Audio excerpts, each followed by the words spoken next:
This is an iHeart podcast. Guaranteed human.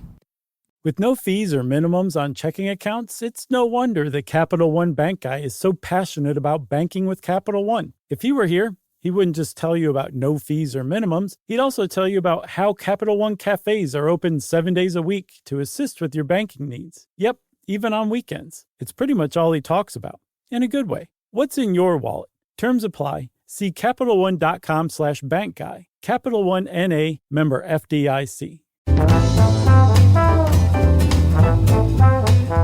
Hey, and welcome to the Short Stuff. I'm Josh. There's Chuck. This is Josh talking, and there's Chuck sitting there waiting on standby to launch this short stuff about real estate. But wait, scary real estate. Yeah, and this is one that you were pretty convinced we had done before. We may have talked about it, I think. But I cannot for the life of me figure out where. Like, we've never done an episode on selling your house. We've never done one on haunted houses. We've done haunted house attractions. We did ghosts, but I don't know where this would have come up. Yeah, someone will know. Yeah. And they'll be like, you guys really screwed up again this time. You did a short stuff of something you've done already. I quit. How could you be such idiots? I'll never listen to you. I question everything you say from now on and everything you've ever said. And stop being so liberal. I hate you. Stop talking about politics. Oh, man. Election year emails have been fun. But this is about something else. This is the scary season, and this is about something that I was kind of curious of. Not that I've ever looked at a haunted house, but I just kind of wondered if your house is haunted, or at least you think it is, right? And you believe in that kind of thing. Sure. If you have to tell a potential home buyer, if you have to disclose that, like, the basement leaks some, the windows are fairly drafty, and there's a specter on the third floor. Right. A what? Excuse me? I didn't catch that. Did you say a specter? A specter says what? Yeah. So your house is pretty old. Do you suspect it's haunted? No, although it's funny you mentioned that. Last week there was one night where a few weird things happened, and they weren't like noises. They were just like all of a sudden something would be in a weird part of the house, or there were just a few, I can't remember what they were, but 3 very not intuitive placements of things where I was like, did you put this there? And I was like, What? And then suddenly you guys looked like Little Orphan Annie with cartoon sweat jumping off your foreheads and your pupils were gone? Maybe, but, and we kind of laughed. We were like, is this house haunted? But I think after, 13 or 14 years, we would have seen something by now. So agreed. And sorry to get off track because I know this is short stuff, but have you watched The Haunting of Bly Manor yet? No. Oh, my God. Is it really scary? Maybe the best of the best anyone's ever put to film. It's so well done. It's so great. And I wasn't a fan of The Haunting of Hill House. This is everything you wanted The Haunting of Hill House and basically every ghost movie or TV show to be. It's so good, man. Wow. You're going to love it. I put it Awesome. on par with like The Others and The Orphanage. It's just beautifully done. Okay? Awesome. I'll check it out. Okay. I didn't see the other one. Yeah, I watched a little of it and then just kind of stopped. But check this one out, okay? All right. So the question you posed was, if you think your house is haunted, do you have to disclose it? And the short answer is no, you don't have to disclose it. But the longer answer is, if you don't disclose it and you actually do think your house is haunted and everybody else thinks your house is haunted, then you could actually get sued if the person you sold your house to finds out that the house is haunted and decides they don't want to own a haunted house, and you might have to give their money back, and now you own 2 houses, the one you bought after you sold that house and the one you sold originally. And that's actually based on case law from the 1980s in New York, isn't it? Yeah, there was a woman named Helen Ackley, and she and her family lived in an old Victorian in upstate New York, and she claimed that they had ghosts there, and she didn't keep it quiet. She was in the newspaper. She was in Reader's Digest. Yeah. She kind of talked to anyone who would listen about, they were on the ghost tour of the town. Yeah. And everybody knew this, I guess, except for the guy that bought it, one Jeffrey Stambovsky. And in 1989, he came from New York City, bought the place for a tidy sum of $650,000. Yeah, back in the 80s, that was a lot. Yeah, totally. I mean, this must be quite a house. Yeah. And then the neighbors were like, "Oh, so you bought the old haunted Ackley place?" And he was like, "What?" And he got mad and sued. And originally the judge said, "No, sorry, it's kind of buyer beware." Yeah. And then that was overturned in an appeal. And I think you should read the part of the decision there. It's pretty good. Okay. This is me doing an appeals court judge from New York reversing the decision in Stambovsky versus Ackley. Okay? Yes.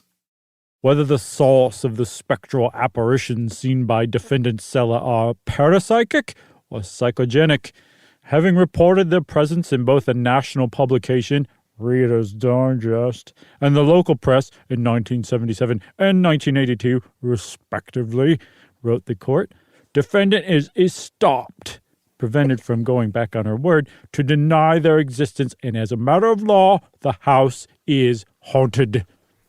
So, for those of you listening, this is just a little preview of what's to come for our annual Halloween episode. I'm down to one accent, basically. I got Josh one accent. He's doing accents now, everybody. 12 years in. I'm doing accent. It's the best news that I've had in a long time. Josh is doing accent. Well, I was doing it for the Halloween episode, and I just thought I'd trot it out for this one. I love it. Yeah, because in real time, we just read that, but this will serve as a little teaser. So just hold on to your hats for that one, everyone. And in fact, maybe we should take a little break, and then I can get myself together and then come back right after this. Okay.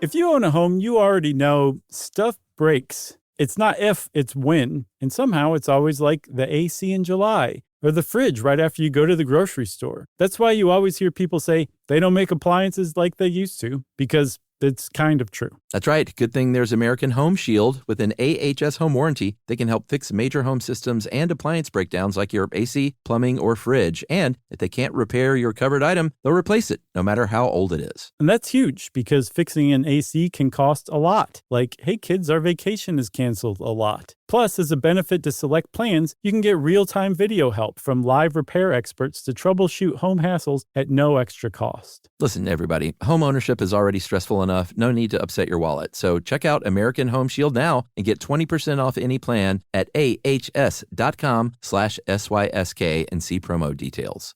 See ahs.com/contracts for coverage details, including service fees, limitations, and exclusions. American Home Shield. Don't worry, be warranty.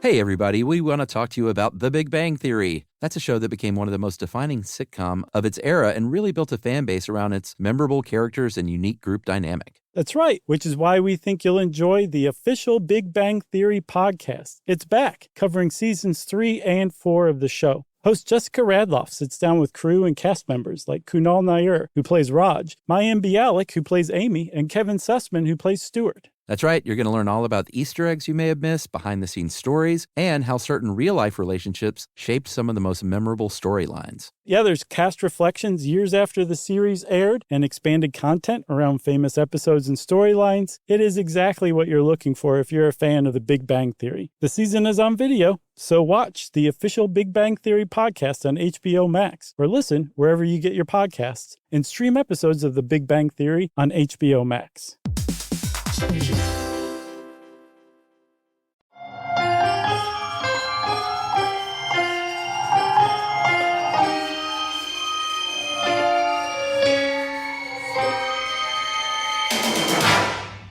So, Chuck, that judge reversed the decision and said, nope. I think you mean magistrate. Mrs. Ackley, you have to give that $650,000 back to Mr. Strombovsky.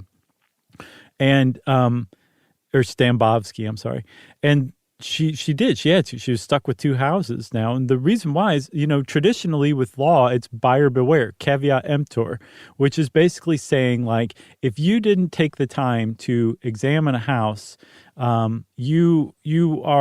your own fault, basically. But this circuit the appeals court judge said, well, this is a material defect. Everyone knows it's haunted. So if you tried to sell it, whoever you sell it to is going to find out it's haunted. So it's a problem unless somebody wants to buy a haunted house. So it's affected. The real estate is affected.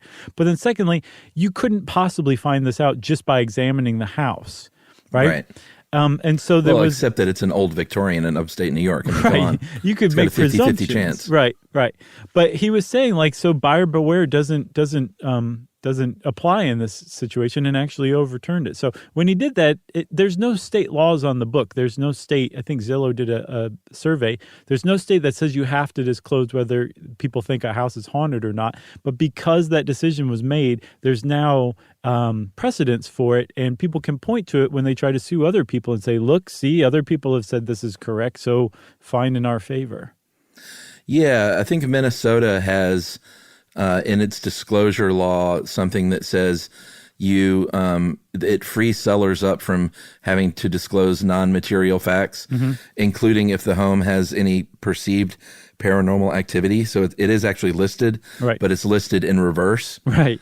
Like saying if your house is haunted, you don't have to say so. And I think it depends on what state you're in. I guess this is precedent in New York, but would that be true for everywhere? Yeah, I think that would apply in the country and possibly even in other Western countries too, because it's such a rare, unique ruling that I think you could cite it elsewhere. I don't know if it would hold up depending on where you were, but it is legal precedence in the United States, yes. Well, there's a woman named Cindy Hagley, Cindy with an I, and she is a real estate broker in California who... I think she was forced to change the Y to an I when she became a real estate broker. Yeah, so she could dot it with a balloon hanging above the sign. That's right, that says open house. She's with the Hagley Group and also president of something called Past Life Homes, which is a business where she consults to sell houses that may be haunted. That's pretty cool. And her deal is, she's like, listen, you've got to disclose it in a couple of cases. If it will affect the value of a home, kind of like what the court case said, like, right, hey, like this thing, you can't sell it for as much in the future. So you have to say something. That's one reason. And the other reason she says is if it's open and notorious, right? Like if everybody in the town knows about this, like if the person that lived there said, hey, there's a ghost, trust me, all this weird stuff happened. Yeah, if it's been in Reader's Digest. Yeah, if it's been in Reader's Digest and it's on a ghost tour, she feels like she has to disclose it. And the other sort of sticking point here is if someone asked directly, hey, is this old spooky farmhouse haunted? Then you have to answer if you know something. Yeah, which I think is pretty cool, but that's really, really... that's a useful thing for everybody to know when you're buying a house. Just always ask, I think, is the rule. I mean, the worst they could do is be like, you're a cuckoo, but yeah, exactly. Then just send them our way and tell them to listen to this episode, and then they'll be like, oh, okay, now that makes sense. But what about if it's not necessarily haunted? What about if there was, if a father killed all of his family in their sleep one night 20 years ago? Creepy, Chuck. So that would be something that's called psychologically affected real estate, or stigmatized real estate, something that was like the site of a murder, a meth lab, something that's openly and notoriously haunted. Those are called stigmatized properties. And when it comes to an actual physical death, not a haunting or anything like that, but somebody has died in the house, especially if they've died violently, whether by suicide or by homicide, there are actually some states that say you have to disclose this. Almost all states don't say you have to disclose it.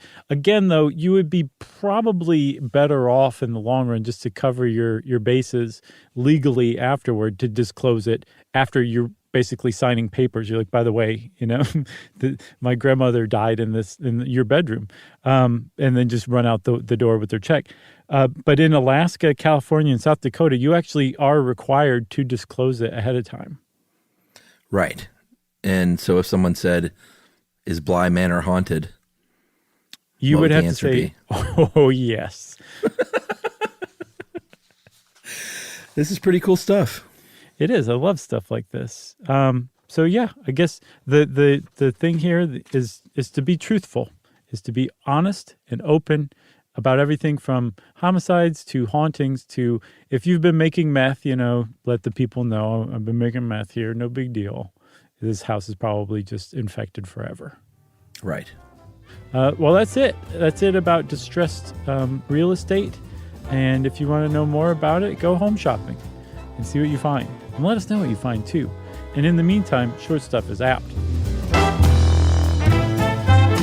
Stuff You Should Know is a production of iHeartRadio's How Stuff Works.